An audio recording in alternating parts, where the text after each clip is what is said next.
What is up, guys? CC Crazy 765 here, and Abby, my sister. Wake up! Here to review Raw for June 24th, 2013. This Raw was Raw 1047, and it was from North Charleston, South Carolina. And this Raw, I had high expectations going into it.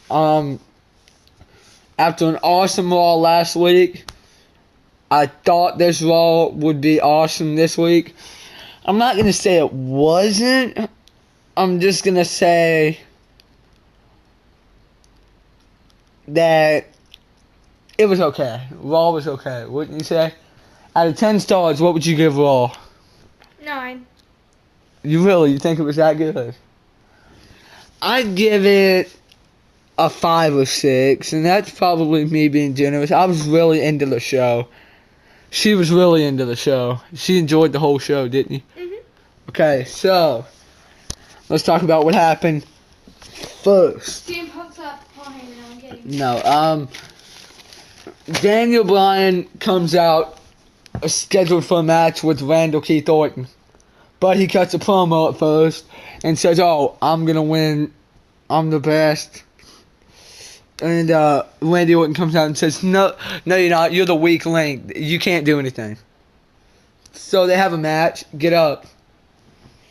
They brawl for about a minute. Ref rules it a double DQ. Now, at first I was pissed off, but I found out there was a reason why they did this. Okay, so did you like the first Orton Daniel Bryan match when it was a double DQ? Okay. Then you have Brad Maddox and Vicky Guerrero. Sit down, Abby. I am. Yeah, Brad Maddox and Vicky Guerrero backstage. Daniel Bryan walks up and says, "I want another match with Orton, or else I want to face Maddox." And Vince McMahon says, "Oh, Daniel Bryan's retarded. He doesn't have what it takes. Duh." Next match, you have Christian and Sheamus against Team Road Scholars. This was an okay match, kind of mediocre, I felt, though. Really setting up a good match on SmackDown, I feel, and the Dublin Street fight between Sheamus and Damien Sandow. I love this feud that's going on between them. I don't know what you thought of the match between Team Road Scholars and Christian and Sheamus. What'd you think? Good match? I mean, yeah, I felt like this could have possibly been a good tag match for a pay-per-view, but unfortunately, it's on a Raw. I mean, it is what it is.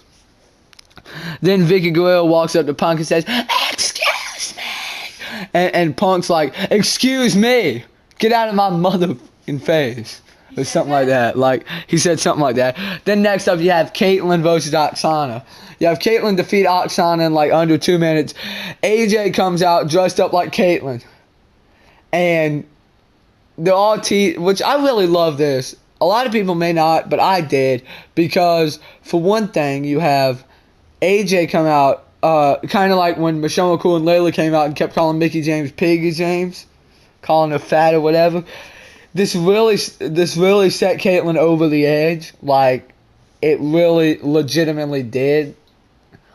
And she was out there like, oh yeah, I set up the whole thing with your secret admirer. You suck. Your whole family sucks. Whatever. Yada yada yada. Same old every week with them. Pretty much. But yeah. And like I said, I did have my page of notes here that I did take during the show. So yeah, I do remember it very clearly. I have a whole notebook of stuff that I write down in it. I know a lot of people don't, but I like to keep my stuff organized. This one happened to start from the Rumble, and it's happened to go up all the way to present day. These are my notes I've gathered from this show already. I have the time codes for all the matches except the last one. I'll get the time for that one. But yeah. Let's see here. Next moment. Oh, yeah. AJ, Big E, and Caitlyn and Layla all cut a promo. Solid. What did you think about the Caitlyn-Oksana match? It was alright. Next up, I tried to call 1-800-FELLA because I had a problem and I wanted Sheamus to help me. But when I dialed the number, it said the number was temporarily disconnected. But yet, one old lady up on the commercial called Sheamus, and he was able to broke kick a cat out of a tree. It was a stupid commercial. And Sheamus take your clothes off. Yeah. So. And Sheamus didn't want to see any old lady titties. Anyway, so then we get a Wyatt family vignette saying, we're coming. Whatever. I wanted them to really show up tonight, but that's a different story. Next match, which I thought was match of the night. If it was not this one, I think it was the main event. My second favorite match of the night, it was Jericho against Del Rio, and the match ended in a DQ when Ricardo Rodriguez came in the ring and hit Chris Jericho with a